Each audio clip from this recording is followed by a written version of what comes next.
24 News, il est 19h. Merci de nous rejoindre pour cette nouvelle édition. Tout de suite les titres. À la une, ce lundi marque la 3e année du conflit russo-ukrainien. Kiev, essoufflé, appelle à une paix durable en 2025, alors que le chef de la diplomatie algérienne s'entretient avec son homologue ukrainien sur une solution pacifique au conflit.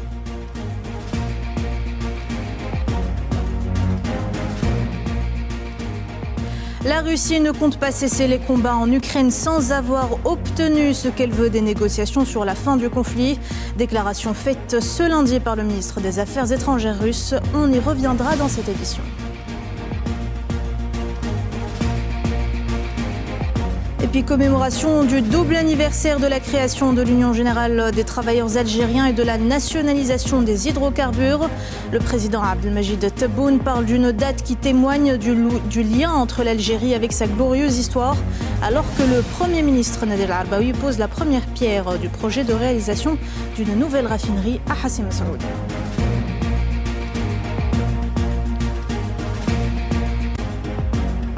La coopération sécuritaire entre Alger et Madrid se renforce. Le ministre de l'Intérieur algérien, Brahim Marad, s'est entretenu longuement à ce sujet avec son homologue espagnol.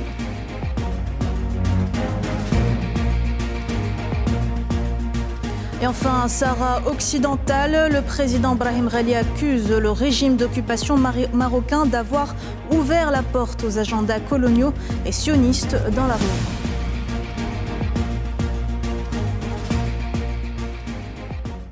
Bonsoir à tous. 3 ans, jour pour jour, après le début du conflit en Ukraine, les choses semblent prendre une nouvelle donne, une nouvelle tournure avec l'arrivée de Donald Trump au pouvoir. En effet, l'administration américaine a pris un nouveau tournant diplomatique rendant caduque l'alliance du front commun des forces occidentales contre la Russie et infligeant ainsi un sérieux revers aux pays européens. Retour sur 3 ans de conflit avec Sohila Kilal. Il y a 3 ans, les images de l'opération spéciale russe en Ukraine faisaient le tour du monde en instantané. Dans son discours de 56 minutes, diffusé à la télévision russe, le président Vladimir Poutine annonce lancer une opération militaire spéciale pour démilitariser et dénazifier le voisin ukrainien. Au petit matin du 24 février 2022, les troupes russes franchissent la frontière à partir de la Russie à l'ouest, du Bélarus au nord et de la Crimée au sud. Une semaine après le début du conflit en Ukraine, la Russie revendique la prise de Kherson. À la mi-avril, Vladimir Poutine affirme le contrôle de la majorité de Mariupol. Toutefois, 2 bataillons ukrainiens se terrent dans le complexe métallurgique d'Azovstal. Après une bataille de 3 semaines, les soldats ukrainiens finissent par se rendre. La Russie déclare alors qu'elle a pris le contrôle entier de cette ville fin mai. Le 1er avril, après le retrait des forces russes de la ville de Boutcha, les médias ukrainiens et occidentaux diffusent des images de cadavres mutilés, mains ligotées, jonchant les rues ou empilés dans des fosses communes. Criant au massacre, Kiev dénonce d'emblée des crimes de guerre, ce qui s'est avéré par la suite n'être qu'une malheureuse mise en scène et une manœuvre ukrainienne pour ternir et diaboliser l'image de la Russie aux yeux du monde. Le Kremlin a d'ailleurs toujours nié les faits. De l'hiver 2022 au printemps 2023, Bakhmout, petite ville industrielle du Donbass, devient l'épicentre du conflit. La bataille de Bakhmout dure des mois. Depuis, malgré quelques infimes victoires revendiquées par l'Ukraine, les troupes russes ont continué tout au long de 2024 d'avancer et de gagner du terrain devant une armée ukrainienne démunie et à bout de souffle. Et pourtant, l'Occident, dont l'UE et l'OTAN, continuent de nourrir ce conflit à coups de réunions, de sommes débloquées et d'aide militaire allouée aux troupes de Zelensky, dans le seul but que tout le monde connaît, celui de mettre à terre la Russie et son économie. Mais c'était peine perdue devant un Vladimir Poutine intraitable.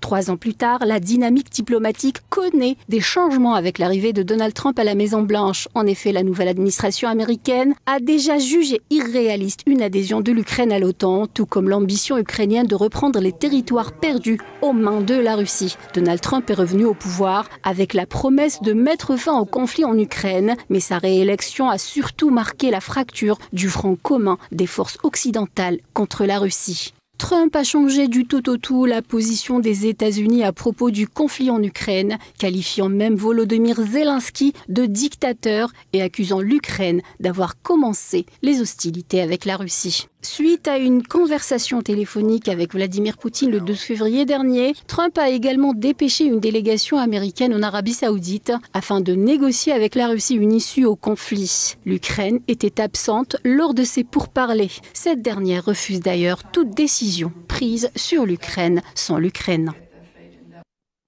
Et ce lundi, le consulat général de Russie à Marseille, deuxième ville de France, a été visé par des jets de bouteilles suivis de détonations qui n'ont fait ni dégâts ni blessés. Un acte qualifié d'attaque terroriste par Moscou au 3e anniversaire du début du conflit en Ukraine. Selon la préfecture de police, 3 bouteilles de soda en plastique ont été balancées sur les jardins du consulat. 2 d'entre elles ont éclaté et généré des détonations. Une enquête est actuellement en cours.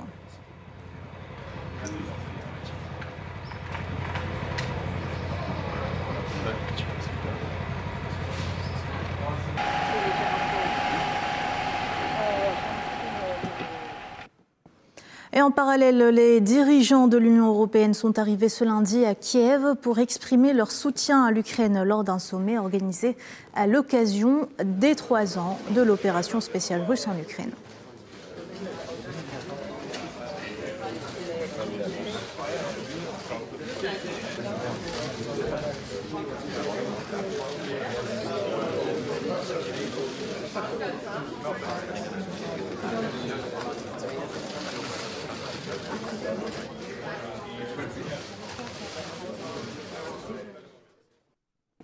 Et dans ce contexte, le président ukrainien Volodymyr Zelensky a appelé à une paix réelle et durable en 2025. Je vous propose de l'écouter. Chers amis, cette année devrait être celle du début d'une paix réelle et durable. Poutine ne nous offrira pas cette paix. Il ne l'échangera pas contre quoi que ce soit. Nous devons parvenir à la paix par la force, la sagesse et l'unité, grâce à notre coopération avec vous. Et pour sa part, le président chinois Xi Jinping a salué ce lundi lors d'un appel téléphonique avec son homologue russe Vladimir Poutine les efforts de la Russie et d'autres pays pour résoudre la crise en Ukraine, exprimant également son soutien au début du dialogue entre Moscou et Washington, ainsi que sa volonté d'aider à la recherche d'un règlement pacifique du conflit.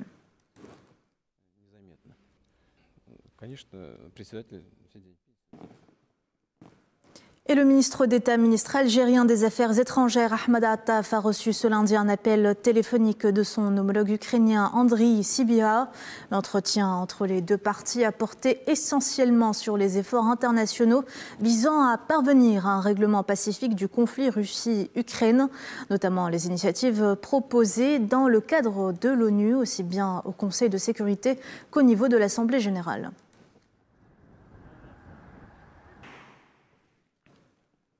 Le président turc Recep Tayyip Erdoğan a accueilli ce lundi le ministre russe des Affaires étrangères Sergei Lavrov à Ankara. La Turquie qui se propose d'ailleurs en tant qu'intermédiaire dans le règlement du conflit russo-ukrainien.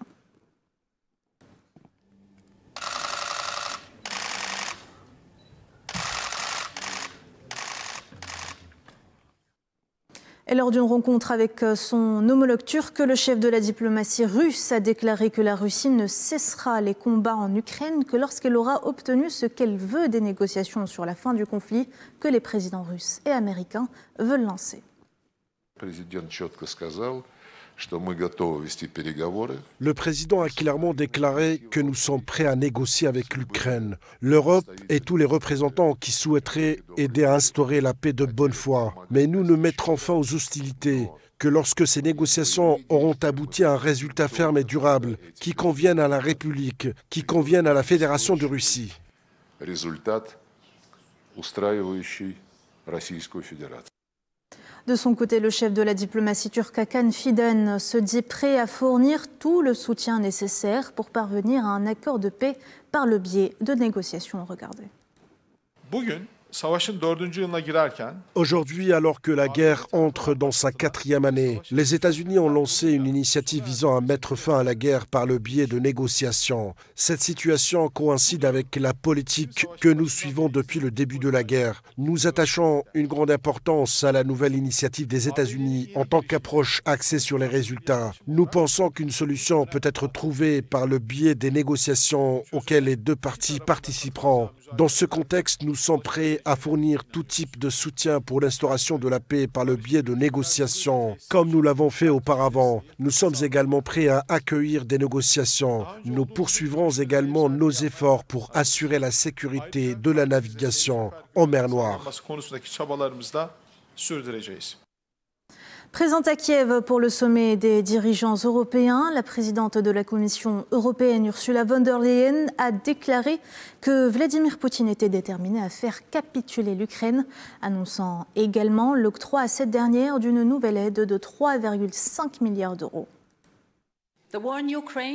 La guerre en Ukraine reste la crise la plus importante et la plus lourde de conséquences pour l'avenir de l'Europe. Poutine redouble d'efforts pour gagner la guerre sur le terrain. Son objectif reste la capitulation de l'Ukraine et nous savons ce qui pourrait se produire ensuite. Car cela s'est déjà produit auparavant. Ce n'est pas seulement le destin de l'Ukraine qui est en jeu, c'est le destin de l'Europe.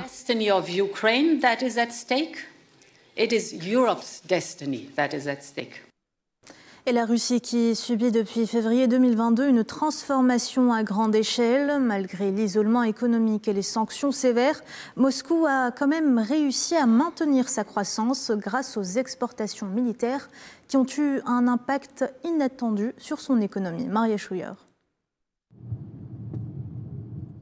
Le conflit russo-ukrainien qui dure depuis maintenant 3 ans a radicalement changé l'ordre mondial. La Russie s'est retrouvée au cœur d'une tentative d'isolement sur la scène internationale. Les sanctions économiques, les ruptures diplomatiques et l'isolement dans les forums mondiaux se sont multipliés, visant à forcer la main au Kremlin.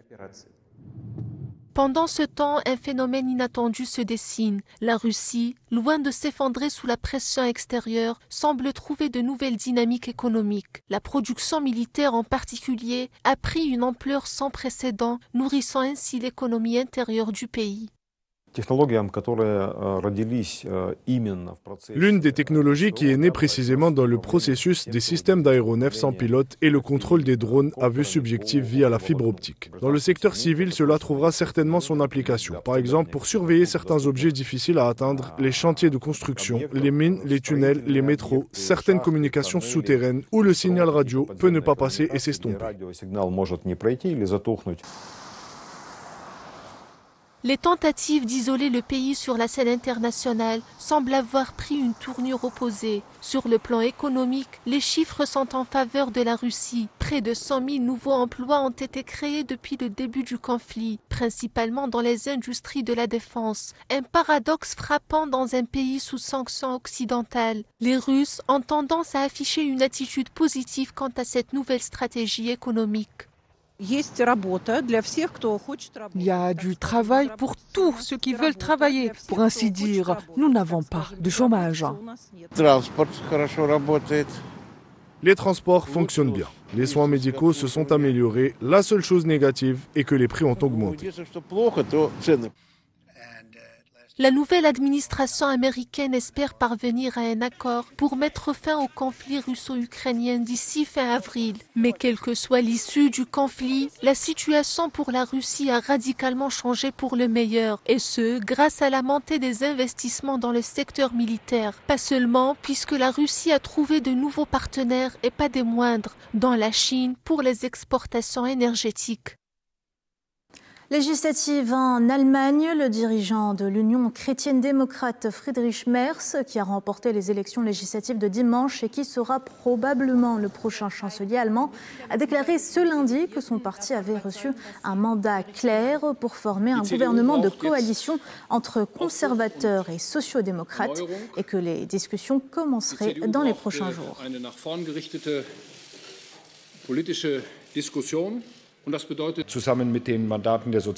Avec les mandats des sociaux-démocrates qui totalisent 120 députés, nous sommes bien sûr en mesure de former un gouvernement, une coalition noire et rouge, avec 328 mandats sur 630. Et c'est exactement ce que nous voulons.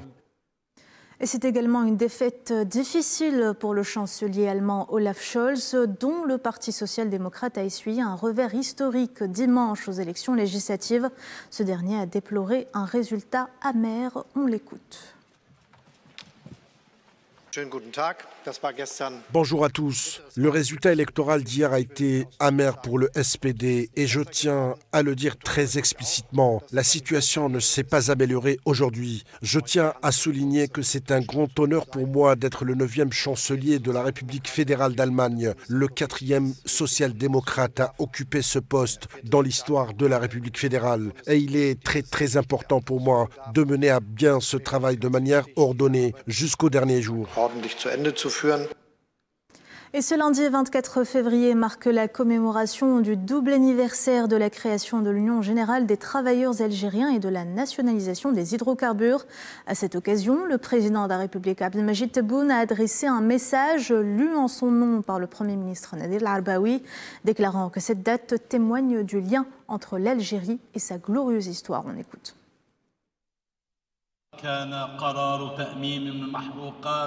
La décision de nationaliser les hydrocarbures a été un défi audacieux pour établir notre indépendance économique et étendre notre souveraineté sur les richesses et les ressources naturelles du pays. La décision nationale historique prise par les dirigeants du pays, dirigés par le défunt président Houari Boumediene en 1971, est un complément à l'esprit de libération nationale et un catalyseur de l'indépendance nationale. C'est une décision qui reflète la sincérité, de la volonté, le patriotisme, de l'orientation et de la fidélité au message de novembre et aux valeureux martyrs. Le président de la République a également réaffirmé sa détermination à mettre en œuvre des politiques nationales visant à opérer le changement et passer de la dépendance aux hydrocarbures à la diversification des exportations.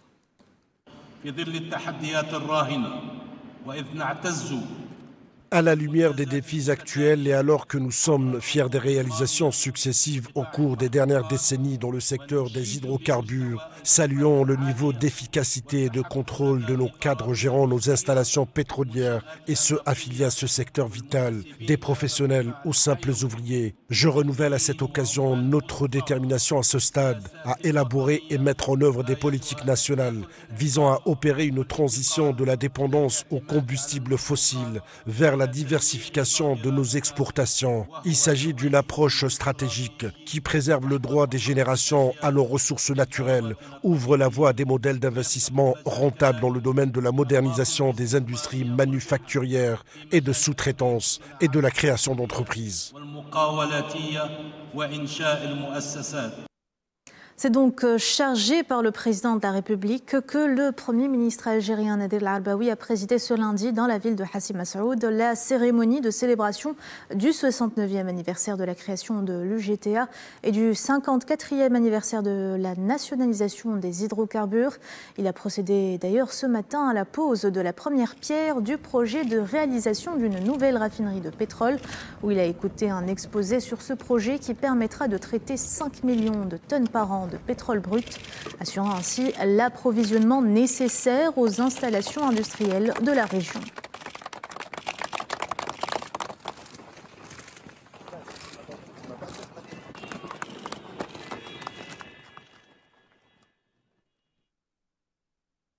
Diplomatie, le ministre d'État, ministre algérien des Affaires étrangères, a reçu ce lundi un appel téléphonique du ministre chargé de la gestion du ministère des Affaires étrangères libyen, Tahar Al-Baour.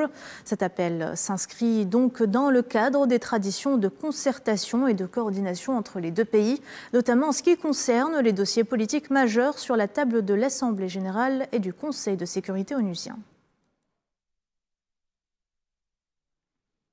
Renforcement des relations algéro-espagnoles. Le ministre algérien de l'Intérieur, Brahim Rad, a rencontré ce lundi son homologue espagnol, Fernando Grande Marlaska Gomez, avec lequel il a évoqué les perspectives de coopération entre les secteurs de l'intérieur des deux pays, notamment dans les domaines liés à la sûreté nationale et à la protection civile. La rencontre a donc été une occasion pour échanger les expertises concernant la lutte contre le crime transfrontalier et coordonner les efforts conjoints pour faire face aux défis communs.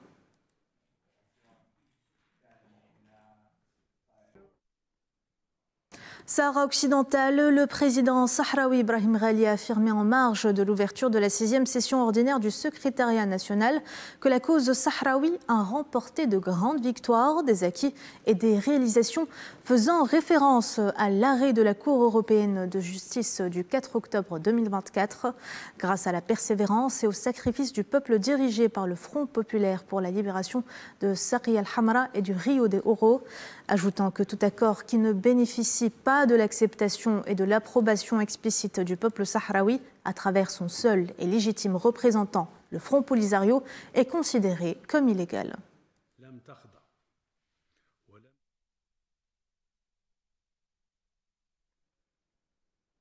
Le président sahraoui a par ailleurs souligné que le régime d'occupation marocain a ouvert la porte aux agendas coloniaux et sionistes dans la région, des défis qui exigent, selon Brahim Ghali, la coordination et la consultation des pays voisins pour les affronter.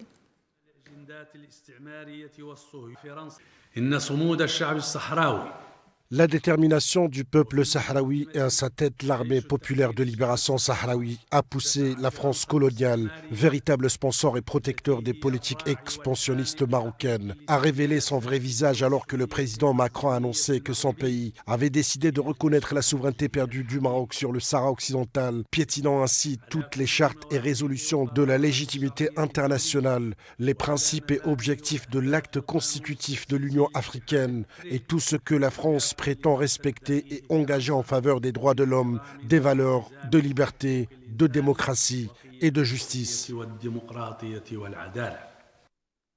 Retardement de la libération du 7e groupe de détenus palestiniens par l'entité sioniste. Les familles attendent toujours le retour de leurs proches alors qu'un sentiment de colère et de frustration les envahit.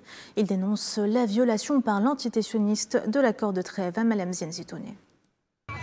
Samedi, des familles palestiniennes ont attendu de longues heures la libération de leurs fils et de leurs proches, lorsqu'elles ont compris que la libération était reportée. Déçus, certains ont décidé de ne pas rentrer chez eux avant de revoir leurs proches. Hassan Yassine est arrivé dans la région de Ramallah tôt samedi matin, en provenance de Jénine, pour recevoir son frère Bilal Yassine, condamné à 31 ans de prison et ayant passé 20 ans de prison. Hassan a refusé de quitter la ville de Ramallah dimanche. Il ne veut pas que son frère soit libéré sans qu'un membre de la famille ne l'accueille. Après la joie que nous avons ressentie en trouvant le nom de la liste des prisonniers libérés, nous étions très heureux. Et soudain, tout s'est effondré. C'était une journée tellement bouleversante, mais notre espoir en Dieu est grand. Et si Dieu le veut, ils seront libérés. Pour l'instant, nous attendons toujours. Khaled Sabah et son épouse, parents du prisonnier Abdullah Sabah, condamné à 20 ans de prison, ont attendu de 9h à 3h30 du matin. Ils ne sont pas retournés à leur village. Ils attendent toujours leur fils. C'était triste hier. Vous attendez, avec une lueur d'espoir, de revoir votre fils après qu'il ait passé 20 ans en prison. Mais malheureusement, cette joie n'a pas eu lieu. J'attendrai d'emmener mon fils avec moi, que ce soit aujourd'hui, demain ou après-demain. Je ne pars pas. L'entité sioniste a annoncé qu'elle retarderait la libération de centaines de prisonniers palestiniens jusqu'à ce qu'elle reçoive l'assurance que le Hamas mettra fin à ce que l'entité sioniste considère comme humiliante, la remise des détenus. Les deux parties ne semblent pas encore avoir entamé de négociations sur la prolongation du cessez-le-feu et son échec pourrait conduire à une reprise des combats dans la bande de Gaza déchirée par le génocide. Un point de culture avant de se quitter. Le vernissage de l'exposition de design italien The New Poetic Activism a eu lieu dimanche soir dans la capitale. Après une première internationale à Milan, Alger est la seconde destination de cette exposition artistique qui examine autrement les objets du quotidien et porte un regard résolument critique de la culture, du consumérisme. Cette manifestation culturelle portée par le ministère italien des Affaires étrangères a été organisée en coopération entre le ministère algérien de la Culture et des Arts et l'ambassade d'Italie en Algérie. Si vous êtes donc intéressé, vous pouvez y faire un tour. L'exposition sera ouverte tout au long du mois sacré de Ramadan au Palais de la Culture Moufdi Zakaria. Le design n'est pas seulement une discipline qui trouve la solution aux problèmes, mais aussi une discipline autonome de l'industrie qui cherche à penser de nouveaux territoires. Et je crois que toutes ces opérations qui sont culturelles apportent aussi une croissance des relations en général. Et la culture est la première chose qui est peut-être un peu plus proche de nous pour comprendre les différences et les choses qu'on a en commun. Et en partant de la culture, on peut ouvrir un dialogue sur tous les champs. Voilà, madame, monsieur, on arrive à la fin de cette édition. L'actualité continue sur Al 24 News. Au revoir.